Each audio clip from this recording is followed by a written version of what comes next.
Frères et sœurs,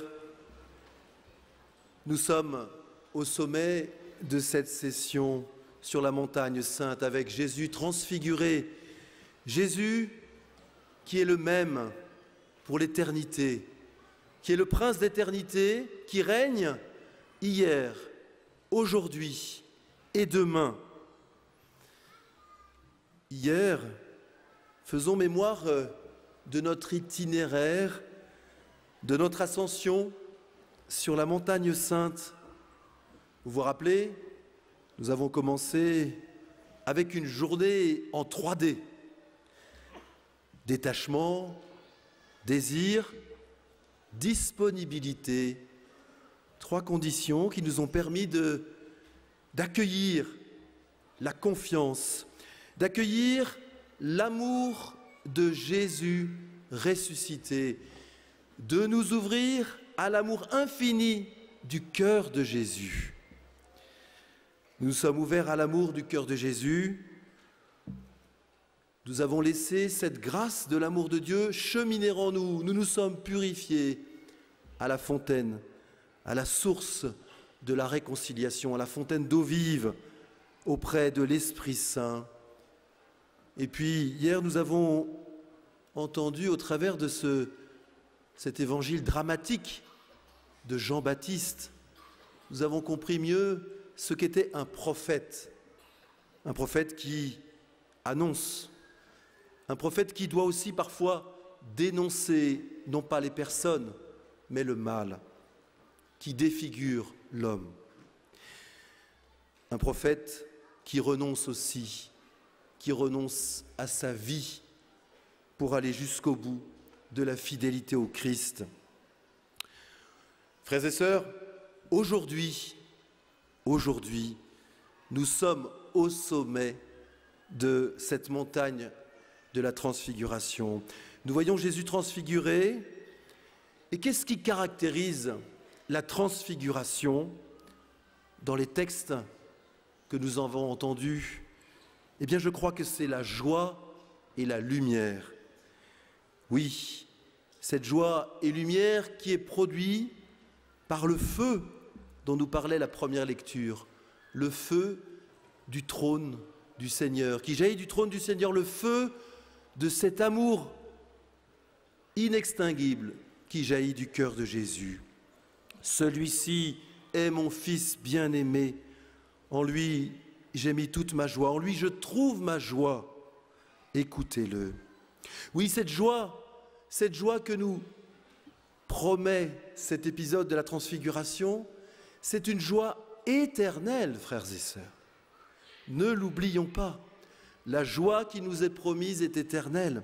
Ce n'est pas une joie passagère qui va disparaître parce que nous serons las. Non, c'est une joie véritable, éternelle pour tous. C'est le projet de Dieu. Jésus nous appelle à sa suite, à nous laisser transfigurer par la joie. Oui, Jésus veut transfigurer le monde par la joie.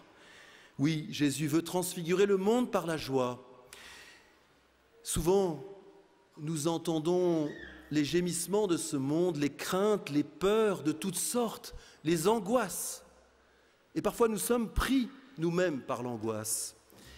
Mais non, Jésus veut transfigurer le monde par la joie.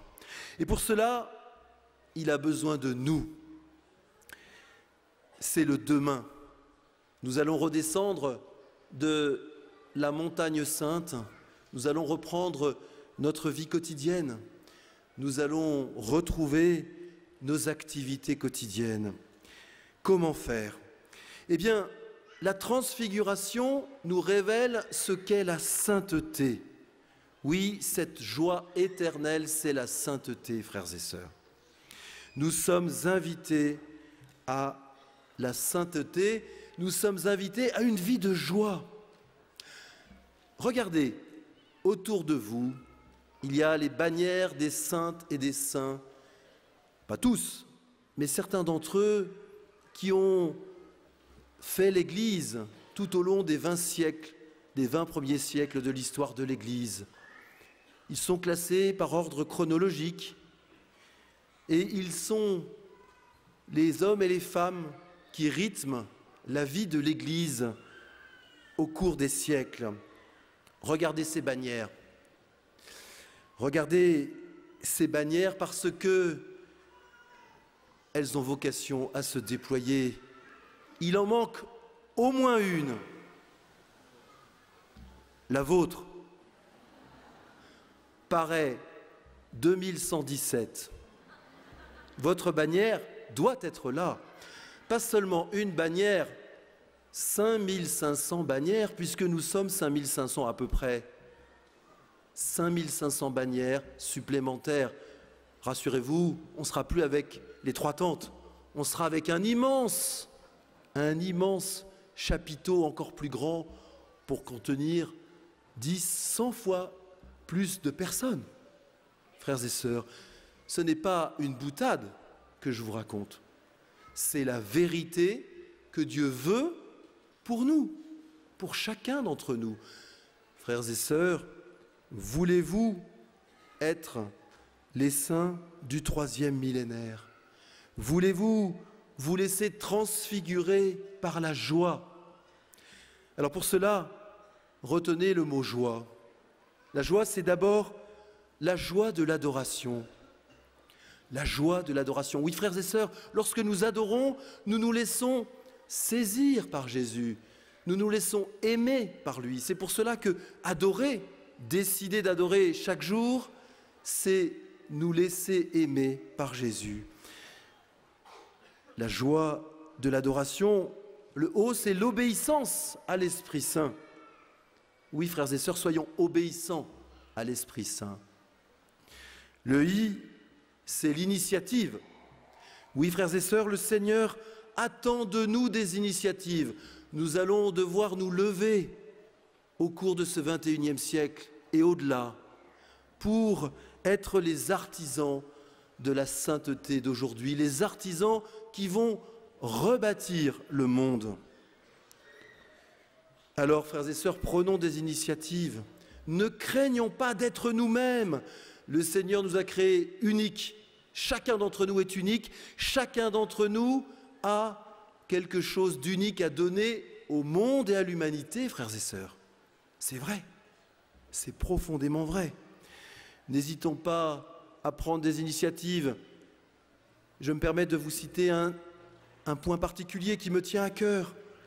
N'hésitez pas, frères et sœurs, à témoigner de votre foi, de votre amour du cœur de Jésus auprès des personnes de tradition musulmane. Elles attendent votre témoignage.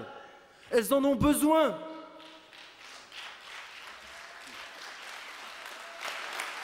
Amen. Oui, frères et sœurs, ne soyons pas tièdes. Prenons des initiatives, osons témoigner avec amour, avec charité, toujours de notre foi, de notre espérance dans le Christ. Et justement, il y a le J de la joie de l'adoration, l'O de l'obéissance à l'Esprit Saint, le I de l'initiative et le E de l'espérance éternelle.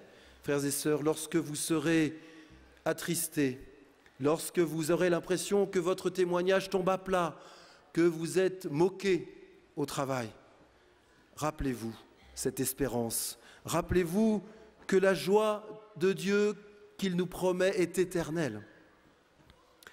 Oui, alors regardez ces bannières, frères et sœurs, autour de vous. Et je vous propose, l'Église vous propose, le Christ vous propose d'être les saints du 3e millénaire. Pour cela, il faut dès à présent accepter de vous lever. Alors je vais vous proposer tout simplement une démarche profonde, pas un effet de groupe, un effet de masse. Je vais vous proposer, je vais dire une prière, je vais me tourner vers le Seigneur en votre nom à tous, en notre nom à tous, et je vais demander au Seigneur cette grâce de la sainteté. Et je vous appelle, chacun d'entre vous, y compris les enfants, peut-être surtout les enfants, quand vous vous sentirez prêt dans votre cœur à vous lever, simplement pour manifester que vous voulez répondre à cet appel de Dieu à la sainteté, que vous voulez résolument choisir de vivre dans la joie, de désirer chaque jour la sainteté. Seigneur, je te rends grâce pour mes frères. Ce sont les saintes et les saints du 3e millénaire. Ils se lèvent maintenant. Il y a les saintes mères de famille, les saints pères de famille, il y a les saints prêtres, il y a les saints enfants, il y a les saints consacrés qui veulent tout donner au Seigneur. Il y a celles et ceux qui veulent soigner leurs frères, celles et ceux qui veulent soigner les plus pauvres. Il y a celles et ceux qui veulent renoncer à leur confort pour être les témoins d'espérance et de sainteté. Oui, Seigneur Esprit Saint, envoie ton esprit de sainteté pour nous encourager, pour que nous acceptions de nous lever et marcher à ta suite. Amen. Merci pour votre oui.